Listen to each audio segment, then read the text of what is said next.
Now, I know on the first drive of the game, he got a TD. It's his first TD of the season, guys. Of the season. We're talking about game 4 right now. You're talking about a guy last year that literally had 292 carries for 1,205 yards, a career-high 13 touchdowns. So when you're not able to move the ball on the ground, Key, it makes that offense seem more one-dimensional. And it puts more pressure on Joe Burrow, like we've talked about multiple times, to try to create something. Until they get that run game down, 100%. I think you're going to see this offense continue to sputter. Key, last night, the goal line plays, but to me, that's a lot of pass blocking and play calling. Everyone knows what you're trying to do. It's a heavy, goal line defense. And you give the ball to Joe Burrow, and on consecutive plays, you try to run it right up the gut. Well, guess what? If you're not winning your your run blocking, and everyone knows what's coming, a little bit of imagination there, you score a touchdown. Joe Mixon, 24 carries, 61 yards. You utilize Boyd and Higgins and those guys.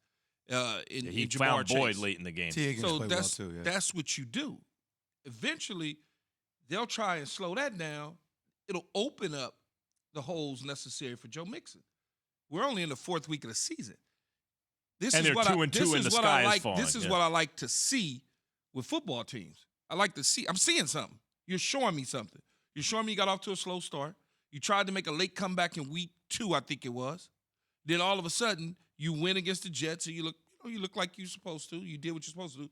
You did what you're supposed to do against the Miami Dolphins. Now you move on to the next game in the 5th game, and let's see what that looks like. Then before you look up, you're stacking them wins. You put them in your pocket. I have no issues with the way that they played last night whatsoever. I mean, look, Von Bell on defense or safety got 2 interceptions. He had 1 major interception, actually gave him a TD to win the game, right? So it put the game out of reach. So their defense won. But this is not the same high-octane offense that we saw last year thus yet. Look, can they form into a Super Bowl team? 1,000%. But it does seem like their offense is What's far your opinion, away. Jay, when Joe Burrow says DNA? I hear what you're saying. I agree. When Joe Burrow says same DNA, because what you're bringing up, if Mixon gets going, if all those field goals they were kicking, instead they were punching it in, that's a lopsided game, Agreed. right? So do you think it's there? You think they're not whether it's there. Are they going to get it going, yes or no, this year?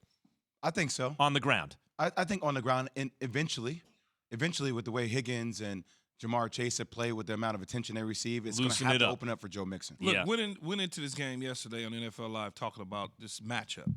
And one of the first things that I mentioned is the wide receiving core against the Miami Dolphins DBs. Teams that have 3 receivers that are legit. You got 2 ones in Higgins and Chase. You got a 2 in Boyd, who's essentially their 3. Mm-hmm.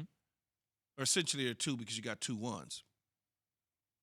The Miami Dolphins doesn't have 3 DBs. So you got to decide who goes where and who covers who. We know that going into the game from a game planning standpoint. If they double one, okay, well, the other guys are singled up. If they single everybody, okay, great. If they play off coverage, we're going to throw it in front of them. If they come up on us, we're going to go over the top. So it's all a little bit Is Boyd the best 3 in football? Is he the best 3? Because if he is, then they got the best receiving core. A lot of guys have the top 2, or not a lot. Some teams have 2, like A.J. Brown, Devontae. You have some great 1-2s, but maybe they got the best because they got the best 3. Thanks for watching ESPN on YouTube. For live streaming sports and premium content, subscribe to ESPN+.